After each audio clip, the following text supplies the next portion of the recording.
Another day, another devlog, except last devlog was 4 months ago. It's been a while, but hey, I have something new for you. Let's get right into it.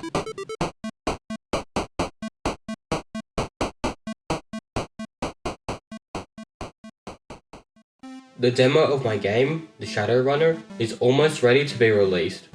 Since the beginning of March, I've been hard at work finalizing the demo for my game and getting it in a state where I feel confident publishing it as a proper demo. The requirements I set myself were as follows: improve the menu and update the visual design of the old levels, add the first world of the bonus content, the power plant, make it easier to identify the different worlds based on unique visual and level design, optimize the game so it runs better, fix the dialogue and tutorials so the player can learn how to play the game easier, remove debug and dev testing tools I've been using to test the game, add an options menu, and finally, make a video about what I've been doing. All of these major goals are either done or almost done, so now I can move on to finalizing the demo for public release. But first, what have I been doing in these past few months? Allow me to start this off with some advice. If I had to give a single piece of advice to up-and-coming indie game developers, it would be this: playtest. Gathering people I know and having them play my game improved it a lot, as honest playtesters give great feedback on tutorials and user experience that a developer might not be able to infer by playing their own game. For example, playtesters didn't know how to navigate the original level select menu, which took a while to fix, but I am very grateful for their feedback. Generally, if your playtesters rely on you personally giving them information more than the game's tutorials, you probably need to rework your tutorial to answer those questions. The design of the main menu was outdated, so I remade the sprites for the buttons and made the title easier to read. I also added an options button, but I haven't yet added an options menu. The first world in the bonus content is the power plant. The bonus content is unlocked after beating the final boss in the original levels, which means only the most dedicated players will get to experience it for themselves. Despite this, the bonus content is where most of my time and effort designing the game was spent. In this section, I will go over everything that makes the power plant world unique, fun, and visually appealing.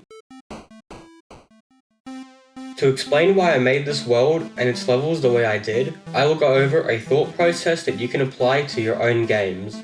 Firstly, let's consider what a power plant world in this game would look and feel like. I imagine an industrial setting. Since it's the first world in the bonus content, it shouldn't be too difficult or intimidating. Since the game is a platformer that emphasizes movement, we must consider the layout of the levels, how they will be traversed, and the enemies the player will face as they navigate the environment. I think of a power plant as a good place to have both horizontal and vertical levels. The bonus content levels are restricted in height to one screen, but I still had more than enough space to create more vertically oriented levels. As for how the player navigates the environment, the player character's movement is already suited for vertical levels, but objects can also be designed to help the player more easily navigate the complex rooms of the power plant. Designing 9 new levels, not including the boss level, means new enemies to challenge the player, and I wanted them to fit the power plant aesthetic. The new enemies are energy-based, zapping the player in various ways that force them to think their way around the levels in a manner less thematic enemies simply won't. Of the new objects added, the most complex of them is the mini-boss that first appears in level 7 and is used in every level after, including in the boss arena itself. The mini-boss is a network of counters, sensors, and weapons that all interact with each other to create a unique threat. I won't spoil how these components work exactly, but do know that every part of the mini-boss was a coding nightmare. But now that it works, I consider the time and effort a worthy investment. Take a look for yourself.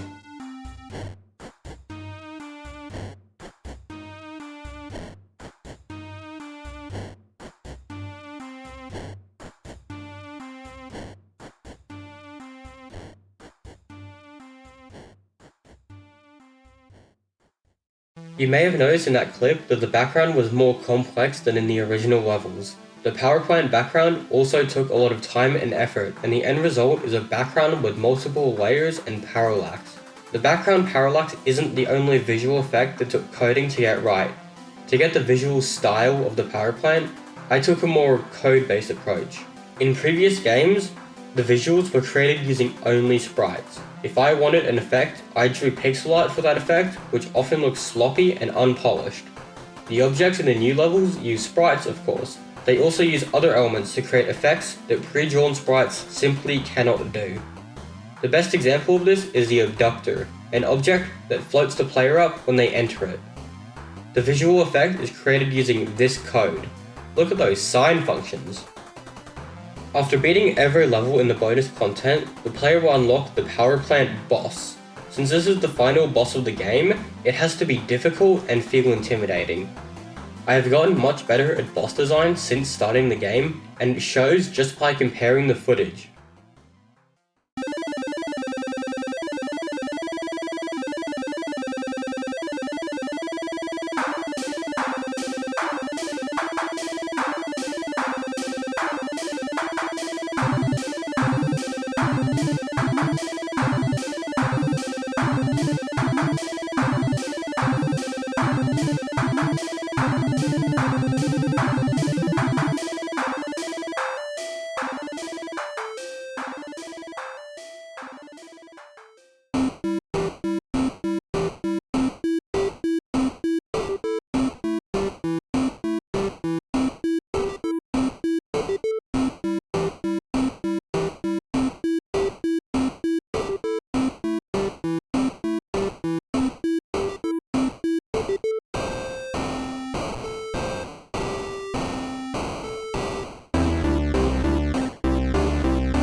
The design of any good boss starts with the arena. The mini-boss is used in this arena to challenge the player with something they are somewhat familiar with without drawing the attention away from the boss itself.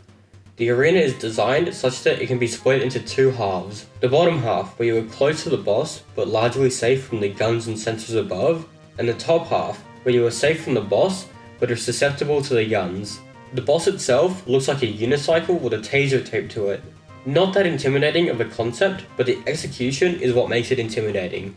As the player experiments, they find that the boss can be damaged in two ways.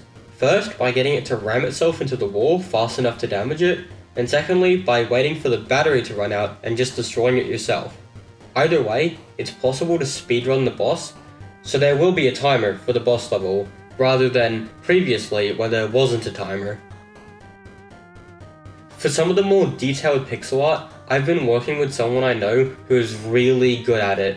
So far, he has made this background and this grass. As for a release date of the game, this video is actually coming out after the initial intended release date of the demo, so there really isn't a way to know when it will be released, but with some newfound motivation, I believe I can get this thing out by June. Wish me luck. That's all for this devlog. I feel bad I'm not making more content for this channel, but I do have a life and I do find it hard to get motivation, but I am working really hard to make this game and hopefully I'll be able to release it soon. Anyway, I'll see you again when the demo releases. Goodbye.